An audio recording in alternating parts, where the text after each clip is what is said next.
Hello, good afternoon. Thanks for the great chance to me. Today I will present about my research proposal with the title Analysis of Students Use English Vocabulary for Tourism Specific Purpose ESP in Tourism School. Background of the study. English for specific purpose in the context of language and education stand for English for specific purpose. It is an approach to language teaching and learning that focuses on teaching English to learners for particular, well-defined purpose or specific fields of interest. According to Season and Vectors, 1987, English for specific purpose ESP is an approach to learning English where things, thoughts, and teaching methods are based on the reasons why the learners want to learn English. For examples, in learning the fields of science and profession are, for examples, English for science, tourism, law, medicine, psychology, and engineering. It is instead to prepare learners to use English either for academic purposes, professional or work environment, and program design based on need analysis. Particularly in English for specific purpose, as it enables students to communicate fluently and accurately. It's supported by law 2018. Vocabulary learning is one of the important issues in general English and ESP course. As a result, when learning a foreign language in ESP, especially in tourism, students must know some words that use in tourism context and also master the vocabulary of the new language to communicate fluently. It will give positive impact the ability to communicate efficiency and good communication.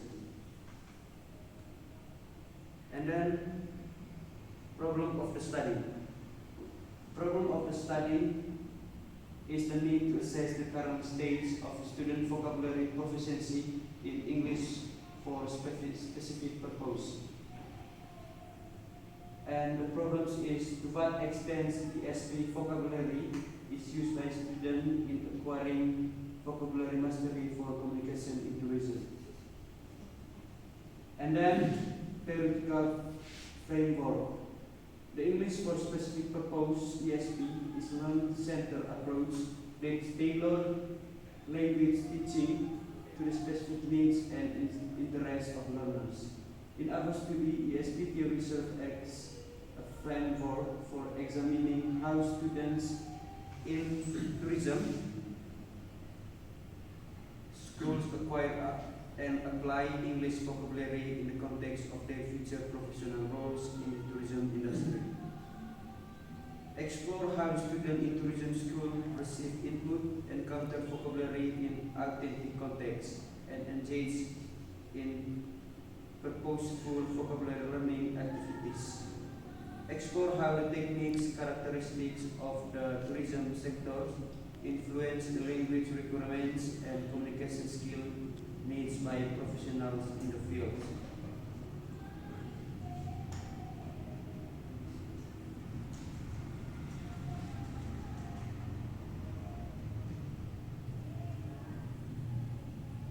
Next, research method. Research method with the research type based on the nature of the problem.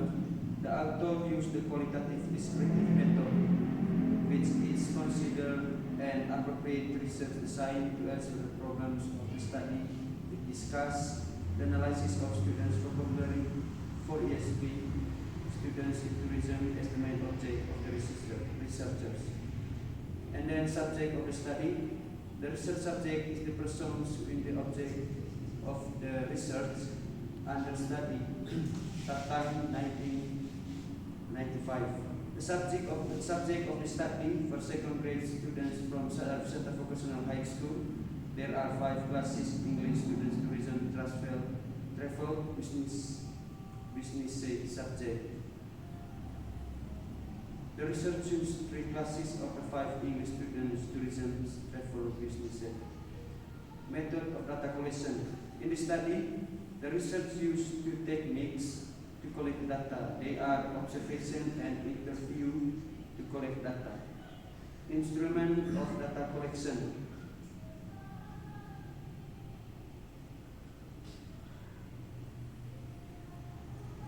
The research instruments that have been used to collect data in this study consist of 2 kinds, namely human instruments and non-human instruments.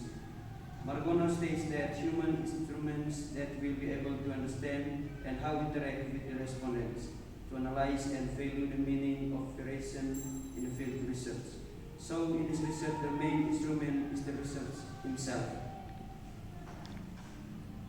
There are several other instruments as supporting instruments with help research when collecting research data, namely observation.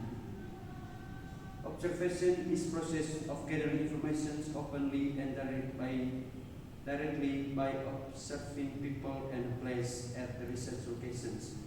And the last one is interview. Guideline of the data collection techniques commonly used by the researchers in qualitative research is indeed interviews. The research used interview to collect the main data. The questions written in the interview guide cover 2 main things, namely the student perception about specific vocabulary, and we find the most challenges in the tourism related goals. And then this is the references of my presentation for my proposal.